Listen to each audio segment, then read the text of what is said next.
Assalamualaikum warahmatullahi wabarakatuh. Salam sejahtera untuk kita semua. Kembali lagi bertemu dengan saya pada topik yang masih sama di akuntansi keuangan menengah, tetapi dengan judul pertemuan pada hari ini adalah laporan posisi keuangan. Baik, rekan-rekan mahasiswa, saya mengucapkan terima kasih atas kedatangannya di video saya.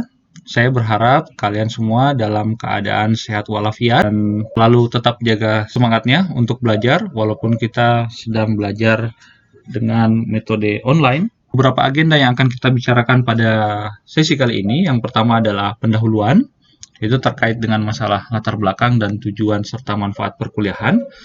Kemudian yang kedua adalah manfaat dan keterbatasan, elemen-elemen klasifikasi sampai dengan bentuk laporan posisi keuangan.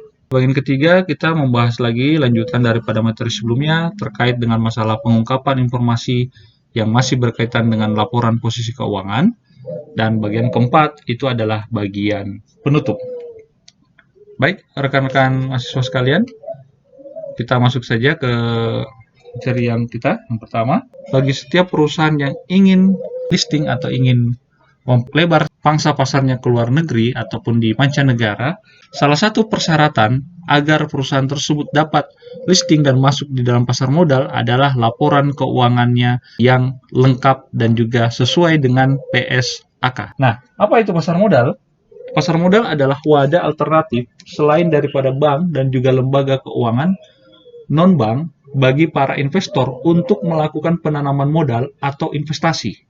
Di pasar modal, terdapat banyak investor yang ingin menanamkan modalnya di dalam perusahaan. Nah, salah satu indikasi bahwa berjalannya pasar modal adalah ketersediaan informasi, baik itu informasi keuangan maupun informasi non-keuangan. Biasanya informasi tersebut dapat diakses oleh semua pihak-pihak yang berkepentingan. Nah, bagi teman-teman yang ingin mengakses di pasar modal, silakan mengunjungi kantor IDX yang terdekat di kota Anda, atau bisa juga datang ke gerai-gerai IDX yang ada di kampus yang terdekat dari rumah Anda. Biasanya itu ada di sekitar kota Anda. Baik, selanjutnya saya kembali lagi. Dalam pasar modal itu, teman-teman, investor itu akan dihadapkan pada kemungkinan perusahaan merugi dan harga saham yang menurun. Investor yang rasional dalam membuat keputusan investasi dalam dalam hal ini, laporan posisi keuangan atau yang biasa kita kenal dengan nama neraca dan laporan arus kas dapat menjadi informasi yang relevan dan penting serta digunakan sebagai bahan pertimbangan bagi para investor dalam menilai prospek perusahaan di masa yang akan datang. Karena itu, rekan-rekan mahasiswa sekalian, pada sesi kali ini kita ingin membahas terkait dengan masalah laporan posisi keuangan. Apa itu laporan posisi keuangan? Laporan posisi keuangan adalah laporan yang menginformasikan mengenai posisi aset, liabilities, dan juga ekuitas yang dimiliki oleh suatu entitas pada periode waktu tertentu. Apa manfaatnya laporan posisi keuangan? Pada umumnya digunakan oleh para investor untuk menanamkan investasinya pada perusahaan tertentu. Tujuan penggunaan laporan posisi keuangan, khususnya investor, itu adalah yang pertama, mengevaluasi struktur pendanaan. Dalam hal ini, yang dilihat adalah informasi terkait dengan perbandingan sumber pendanaan melalui hutang dibandingkan dengan ekuitas. Yang kedua, adalah menganalisis likuiditas. Nah, apa itu likuiditas? Adalah seberapa cepat waktu yang dibutuhkan sampai suatu aset itu dapat terrealisasi atau dikonversi menjadi kas, atau sampai suatu liabilitas dapat terbayarkan, hingga pihak kreditur biasanya sangat tertarik dengan informasi tentang rasio likuiditas jangka pendek yang informasinya dapat mereka gunakan untuk menilai kemampuan entitas dalam membayar bunga tepat waktu dan juga pokok pinjamannya. Ini bisa dilihat di laporan posisi keuangan khususnya pada akun liabilities atau liability. Ketiga adalah nilai solvabilitas. Solvabilitas itu adalah kemampuan entitas membayar utangnya yang pada saat jatuh tempo. Biasanya, hal ini dapat diukur dengan tingkat utang jangka panjang yang dimiliki oleh suatu entitas atau perusahaan. Entitas yang memiliki rasio utang yang tinggi berarti memiliki tingkat solvabilitas yang rendah dibandingkan dengan tingkat rasio utangnya yang rendah. Entitas atau perusahaan dengan solvabilitas yang rendah artinya lebih berisiko. Oleh karena itu, para kreditur biasanya membutuhkan anggunan untuk memberikan pinjaman. Mengapa hal ini penting? Karena kreditur memerlukan lebih banyak waktu untuk melakukan penagihan. Di sisi lain, pihak perusahaan yang melakukan peminjaman itu memerlukan lebih banyak aset untuk membayar utangnya, baik pokok maupun bebannya. Selanjutnya, manfaat yang keempat itu adalah menilai fleksibilitas keuangan. Ada keterkaitan antara likuiditas dan solvabilitas. Nah, keterkaitan keduanya ini itu akan menentukan fleksibilitas keuangan suatu entitas, di mana pengukuran kemampuan entitas mengambil tindakan tertentu sebagai respon terhadap kebutuhan dan peluang yang ada. Entitas yang memiliki tingkat utang yang tinggi tidak lebih fleksibel dibandingkan dengan tingkat entitas dengan tingkat utang yang rendah. Jadi, suatu entitas yang memiliki utang yang tinggi terkadang tidak mudah untuk mengalokasikan arus kasnya untuk merespon peluang tertentu. Misalnya, ingin melakukan ekspansi atau pelebaran usaha di yang berbeda, ini tidak dapat dilakukan karena arus kas tersebut yang dimiliki oleh perusahaan atau entitas yang dimaksud tadi itu harus dialokasikan untuk pembayaran hutang yang akan jatuh tempo. Keterbatasannya dari laporan posisi keuangan ini terletak pada pemilihan dan pengukuran serta pengakuan yang digunakan suatu entitas. Maksudnya seperti ini. Yang pertama, pilihan pengukuran beberapa aset tertentu itu masih berdasarkan pada biaya perolehan atau biaya bukan pada nilai terkini atau fair value. Nah, inilah yang pernah kami dibicarakan terkait dengan masalah fair value atau nilai terkini ketika penerapan adopsi IFRS itu mulai dibuka. Kemudian, dalam laporan posisi keuangan itu tidak diperkenankan mengakui aset yang tidak berwujud yang mengandung nilai manfaat, namun sulit untuk diukur nilainya secara objektif. Mengapa? Karena dihasilkan secara internal, misalnya merek yang dihasilkan oleh entitas tertentu. Ini akan sangat sulit untuk diukur. Rekayasa keuangan seringkali memungkinkan untuk menghasilkan pembiayaan off-balance sheet. Rekayasa ini dilakukan oleh perusahaan untuk meningkatkan laba misalnya, atau biasanya kita kenal dengan istilah income smoothing. Boleh dilihat di video sebelum ini, penjelasan saya terkait dengan income smoothing atau pemerataan laba. Selanjutnya adalah dapat beberapa pengukuran nilai, khususnya terkait dengan beberapa unsur di posisi keuangan, itu masih melibatkan pertimbangan dan estimasi adjustment daripada manajemen. Misalnya, penentuan masa manfaat aset tetap, biasanya ada yang ekonomisnya untuk kendaraan bermotor, ada yang mengakui 4 tahun, ada juga yang mengakui hanya 5 tahun. Begitupun dengan bangunan, ada yang 15 tahun, dan ada juga yang 20 tahun.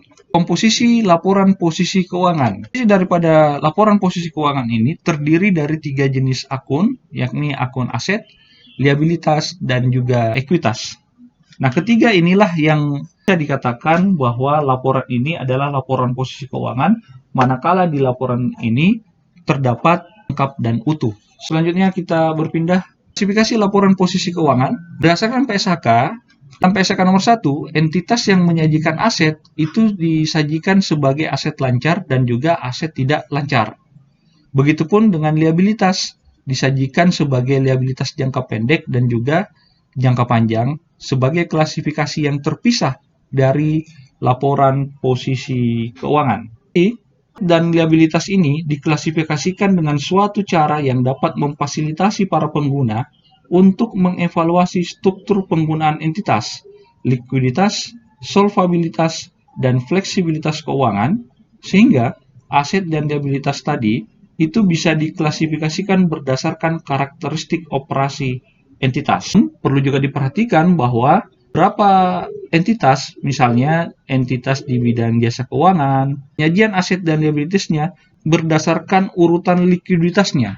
Jadi, perusahaan-perusahaan yang bergerak di bidang jasa keuangan itu biasanya memberikan informasi yang lebih relevan dan dapat diandalkan dibandingkan dengan penyajian berdasarkan lancar dan tidak lancarnya, atau jangka pendek dan jangka panjangnya entitas maupun. Kenapa? Karena entitas pada industri keuangan tersebut tidak menyediakan barang ataupun jasa selama siklus operasi yang dapat diidentifikasi secara mudah. Sampai di sini bisa dipahami ya. Jadi nanti bisa juga dibaca buku, saya sudah menyampaikan literatur di kolom referensi, nanti di situ juga bisa dibaca, kemudian dicari literaturnya ya. Kemudian, tidak semua laporan posisi keuangan itu disajikan. Ada yang dikecualikan. Penyajian berdasarkan likuiditas yang memberikan informasi yang dapat diandalkan dan relevan. Maksudnya seperti ini. Penyajian dalam laporan posisi keuangan ini hanya boleh menyajikan berdasarkan likuiditas yang memberikan informasi yang dapat diandalkan dan lebih relevan. Jika tidak memenuhi dua persyaratan dapat diandalkan dan lebih relevan, maka dia dikecualikan dalam hal penyajian. Baik, pos-pos minimum dalam posisi keuangan, ada informasi minimum yang harus dipenuhi. Bisa dilihat sendiri ya, ada aset tetap, kemudian aset tidak berwujud, kemudian aset keuangan, kemudian liabilities, kemudian sampai dengan ekuitas dan juga modal saham dan cadangan yang dapat diatribusikan kepada pemilik entitas induk. Inilah informasi minimal yang harus dimiliki oleh suatu entitas dalam menyajikan laporan posisi keuangan. Baik, selanjutnya untuk bentuk laporan posisi keuangan itu ada dua jenis. Yang pertama itu adalah bentuk akun ataupun dalam bentuk laporan. Nah, biasanya bentuk akun itu dia seperti bentuk T, di mana sebelah kiri adalah aset, sebelah kanan adalah liabilities dan juga ekuitas. Kemudian untuk bentuk laporan itu dia tersusun dari atas ke bawah. Mungkin teman-teman masih mengingat ketika membaca di buku pengantar akuntansi bahwa bentuk laporan itu mirip dengan bentuk yang biasa kita sebut dahulu adalah bentuk stafel, sedangkan bentuk akun ini adalah bentuk skontro. Baik mempergunakan bentuk stafel ataupun skontro atau bentuk laporan ataupun bentuk akun, ini hasilnya sama saja, tetapi ini hanya berkaitan dengan masalah tampilan. Boleh saya berikan contoh ya? Bisa diunduh sendiri. Nah, ini PT Astra Argo Lestari Tbk. Ya, ini untuk laporannya seperti ini. Kira-kira ada yang tahu ini bentuknya bentuk akun atau bentuk laporan? Silakan di komen ya jika ada yang tahu apakah bentuk akun atau bentuk laporan. Oke, kita lanjutkan. Untuk pengungkapan laporan posisi keuangan, ya, entitas harus mengungkapkan dalam laporan posisi keuangan dapat dalam subklasifikasi dari pos-pos yang disajikan atau catatan atas laporan keuangan dan laporan perubahan ekuitas. Nah, inilah yang harus disajikan atau diungkapkan dalam laporan posisi keuangan. Nah, pengungkapan ini penting, ya. Kenapa? Karena perincian dari subklasifikasi itu bergantung pada ketentuan yang ada di PSAK. Misalnya, piutang, ya. Kemudian persediaan dan juga aset tetap. Misalnya ya. Nah, misalnya untuk piutang, antara piutang usaha pihak ketiga dan piutang usaha pihak dengan pihak yang berelasi itu harus dipisahkan. Kemudian persediaan yang disubklasifikasikan antara persediaan bahan baku dan juga bahan dalam proses dan juga barang jadi. Ini di masing-masing memiliki subklasifikasi akun. Begitupun dengan aset tetap, ya terpisah menurut kelompok aset tetap. Misalnya bangunan tersendiri, peralatan sendiri, kendaraan tersendiri, begitupun juga dengan tanah. Seperti yang saya tertulis di slide, bahwa pengungkapan juga dapat disajikan pada laporan posisi keuangan atau dapat juga dilaporkan dalam laporan perubahan ekuitas atau catatan atas laporan keuangan. Misalnya, contoh mengenai jenis saham, yaitu jumlah saham modal dasar, jumlah saham yang diterbitkan, dan jumlah saham yang disetor penuh, serta nilai nominal saham. Ini perlu dijelaskan dalam perubahan ekuitas dan juga catatan atas laporan keuangan. Coba mengutip bahwa pentingnya pengungkapan ini dari penelitian yang dilakukan oleh Seasoning Equity Offering atau CO itu berkinerja rendah menurun dalam melakukan adopsi IFRS. Mengapa? Karena sangat dipengaruhi oleh peningkatan pengungkapan. Nah, jadi di sini pengungkapan ini penting. Semakin tinggi pengungkapan bisa saja itu kinerjanya menjadi menurun atau rendah dalam pengadopsian IFRS seperti yang diteliti oleh Opare. Selanjutnya, peningkatan komparatif dan jumlah perubahan akuntansi.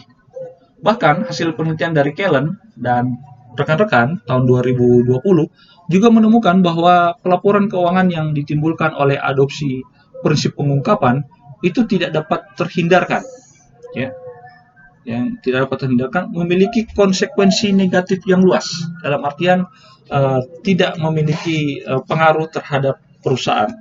Ini contoh kasus yang diteliti oleh Kellen. Nah, mungkin bisa berbeda juga dengan kondisi yang ada di tempat berbeda. Mungkin itu dijelaskan di dalam keterbatasan penelitiannya. Silahkan dicari artikelnya, saya sudah menaruhnya di kolom referensi, nanti boleh dicari kemudian dibaca sendiri untuk artikelnya. Baik, rekan-rekan sekalian, sebagai kesimpulan bahwa laporan posisi keuangan itu melaporkan posisi aset, liabilitas, ekuitas pada periode waktu tertentu. Jadi elemennya itu ada 3. Jadi kalau tidak ada 3 yang ini, aset, liabilitas, dan ekuitas, maka itu bukanlah laporan posisi keuangan. Kemudian klasifikasi laporan keuangan itu kita bedakan bahwa aset sebagai aset lancar dan aset tidak lancar. Begitupun dengan liabilitas, itu juga terbagi atas liabilitas jangka pendek dan juga jangka panjang. Nah, semua ini diatur oleh PSAK yang mengatur penyajian terkait dengan laporan keuangan. Termasuk juga informasi minimum yang harus disajikan oleh suatu entitas terkait dengan laporan keuangan, termasuk juga laporan posisi keuangan. Baik, teman-teman sekalian, jika kalian tertarik untuk membaca lebih lanjut terkait dengan PSAK, silakan kalian melihat di link yang sudah saya terapkan ini. Nanti kalian masuk di EI Global OR id.id. Sini kalian bisa membaca sendiri terkait dengan PSAK-nya. Mungkin seperti itu dulu penjelasan dari saya, mudah-mudahan bermanfaat. Sudah tambah pintar atau tambah bingung? Semangat ya. Jika ada yang perlu ditanyakan, silahkan komentar di kolom ini. Nanti kita coba bantu untuk menyelesaikannya. Wabillahi taufiq hidayah. Assalamualaikum warahmatullahi wabarakatuh.